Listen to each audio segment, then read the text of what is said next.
Aquí no estamos discutiendo con un cajero a ver cómo nos reparten los recursos. Aquí estamos discutiendo entre dos poderes del Estado qué hacer con el Perú, qué va a pasar con el Perú en los próximos años y en particular en este año que se avecina. Es por eso que es indispensable situarnos en este debate, en esta perspectiva de soberanía y en esta perspectiva de una institucionalidad democrática que pueda respetar la Constitución y respetar el mandato de las mayorías. Por parte del Frente Amplio, queremos por eso señalar algunas cosas fundamentales. El gobierno está a mitad de su mandato. El presupuesto de la República 2014 en debate resume lo que no hizo y lamentablemente ratifica lo que no hará. Tras 2 años de paralizar y deformar las políticas de reformas para la gran transformación de la nación, por las que votó la mayoría nacional, nos formula ahora una política encaminada a acrecentar la crisis estructural en el Perú del modelo neoliberal primario exportador. El proyecto de presupuesto presentado lleva al país a una grave crisis al bloquearse la diversificación productiva y la economía nacional. Las propuestas del marco macroeconómico multianual 2013-2016 y el presupuesto 2014 corresponden al cajero centralista que entrega el desarrollo de la nación a los grandes grupos privados corporativos, pues la continuidad del limitado y ahora menguado crecimiento reposa en acentuar la reprimarización minero exportadora y la especulación financiera, precarizando la empresarialidad, el empleo y la economía nacional. Su esquema se reduce a 5 proyectos mineros, paradójicamente iniciados antes de este gobierno. Las Bambas, ampliación de Cerro Verde, Toromocho y Constancia, ampliación de Marconas. Estos recién entrarán en explotación los próximos años, incrementando exportaciones de cobre y de hierro. Entre otros efectos, se exportará ciertamente más hierro a China, pero se quebrará la planta de pellets y se afectará dramáticamente la industria mecánica del Perú. Ese es el efecto de la reprimarización minero-exportadora que ahora ha sustentado totalmente el proyecto de este gobierno. Nos presenta como novedad este motor de la economía nacional, tanto en lo que se exportará como en la demanda interna que propiciará, ojo, sustentando la prosperidad falaz en las brumas agiotistas y usureras de los créditos de consumo y servicios, así como en la supeditación al consumo de las mercancías masivas de baja calidad, que con el secretísimo tratado TPP y la Alianza del Pacífico ya están inundando el país, mientras se traba la reactivación productiva de valor agregado, como se amenaza la producción textil de Gamarra y otros centros similares. Y se amenaza también la salud pública, pues se afecta la disponibilidad de medicamentos para el cáncer y otras enfermedades. Este bloqueo al desarrollo del país se sustenta en un encastillamiento presupuestal. Repito, en un encastillamiento presupuestal. La economía ha tenido un periodo de expansión por los altos precios de los metales en el mercado internacional y su impacto fiscal positivo, ciclo que ya inició su descenso por más que se mantengan algunos todavía relativamente altos, según las tendencias de la crisis internacional. El resumen de la política económica dirigida por el MEF ha sido la visión del cajero presupuestal entusiasmado por sumar cifras de superávit mientras no se invertía en proyectos importantes de infraestructura y teníamos uno de los presupuestos más tacaños del mundo en gasto social, sin política social universales y sin empleo con derechos. Así, para el 2011, este encastillamiento tuvo un superávit fiscal de 1.9% del PBI. Para el 2012, un superávit fiscal de 2.2% del PBI.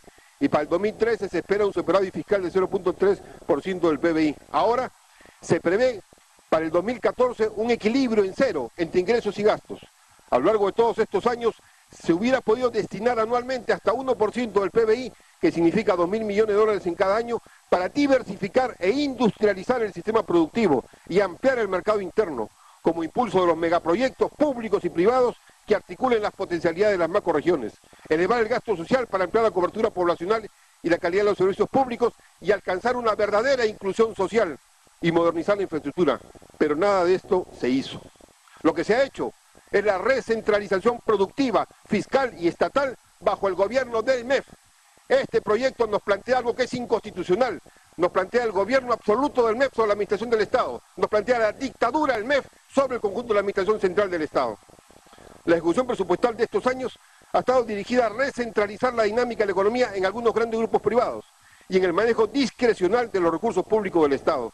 Por eso, en el presupuesto 2014 se incrementa sustantivamente gasto e inversión en gobierno nacional, en desmedro de la gestión de gobiernos regionales y locales, como manda la Constitución. Se ha recentralizado el manejo presupuestal en el gobierno nacional y en especial en el MEF, que pasa a ejercer su dominio arbitrario sobre todo el sistema administrativo nacional. El gasto total del gobierno nacional crece en 14,6%, el de los gobiernos regionales solo en 6%, mientras que a las municipalidades se le recorta en 7,7%. También el financiamiento de inversiones y también en la recentralización general. ¿Qué es lo que ha pasado? Se hace permanente el control discrecional del MEF sobre el presupuesto para el 2014, abarcando el 51% del gasto no financiero ni provisional en 83 programas presupuestales manejados desde el MEF, subordinando a los gobiernos regionales y municipales a lo que se les recorta o anula la autonomía de planeamiento y gestión. No solamente se les recorta recursos, se les recorta su propia autonomía a través de este sistema que ha inventado el MEF de presupuesto por resultados, modificando el que plantea el Banco Interamericano de Desarrollo de gestión por resultados para el desarrollo, no de gestión solamente presupuestal. Las reformas para enfrentar la crisis con seguridad energética, diversificación agrario-industrial, desinversión productiva, macrorregional y mejora en empleo, servicios y calidad deberían ser el sustento de la política presupuestal. Deberían ser los objetivos que orienten la política presupuestal. Lamentablemente no es así. El actual presupuesto público pretende consagrar la parálisis de todas las reformas necesarias para condenar al país al modelo extractivista. Ya ocurrió cuando hubo el alza de los precios. Debe el ministro de Economía acordarse que la pepita de oro que tuvo en ciertos momentos el gobierno con el nuevo gravamen minero fue modificada por un proyecto de ley gestionado, elaborado y propuesto por el MEF que convirtió el hecho de que las regalías se disminuyan del nuevo gravamen. Y ese es el problema que ahora está enfrentando las regiones y que enfrenta el país y que enfrenta el Estado. Es por eso que el actual presupuesto público lo que se basa es en empleo precario y miserables remuneraciones y en la reducción de impuestos a las grandes empresas como instrumentos públicos para relanzar el ciclo económico de crecimiento. ¿Qué va a significar? En nuestra opinión, como Frente Amplio, queremos señalar la crítica y las alternativas, porque este gobierno las tiene las alternativas, están en leyes, están en disposiciones presupuestales, están en alternativas económicas de las cuales se dispone y que no se hace. Se está bloqueando la diversificación productiva, habiéndose detenido el apoyo a las mejoras de competitividad basadas en factores avanzados, capital humano, etcétera. Para terminar, señor presidente, nos estamos encaminando a una aguda crisis energética. El ministro mandó a través de un proyecto presupuestal esto del etanoducto costero aquí al Congreso y fue suspendido eso.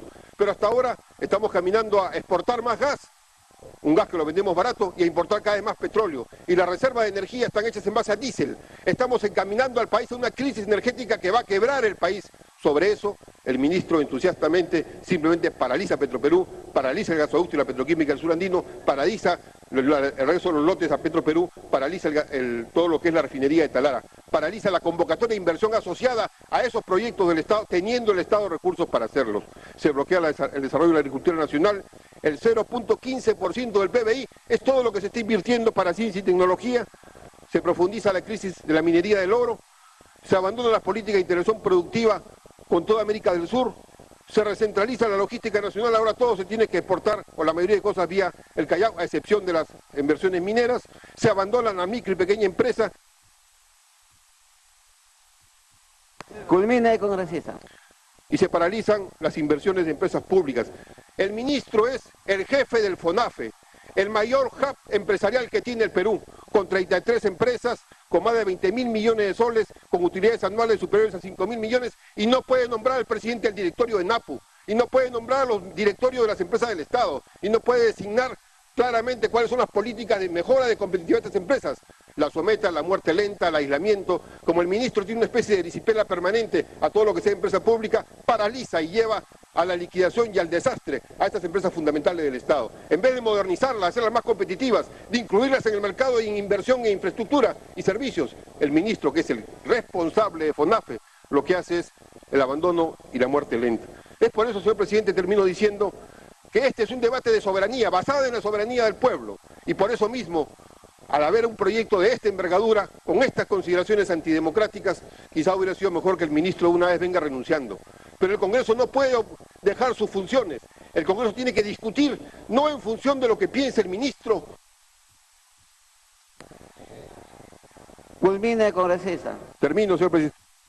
En base al mandato del pueblo, en base a la soberanía del pueblo, y tiene que discutir libremente, y tiene que modificar este proyecto de presupuesto, que es un proyecto de presupuesto que lleva al país a una aguda y peligrosa crisis, para que justamente pueda los diálogos que se hacen, sin diálogos con sentido, con fuerza, y el proyecto de presupuesto debe ser en ese sentido sustancialmente modificado, y el ministro debería adelantar desde ahora su renuncia.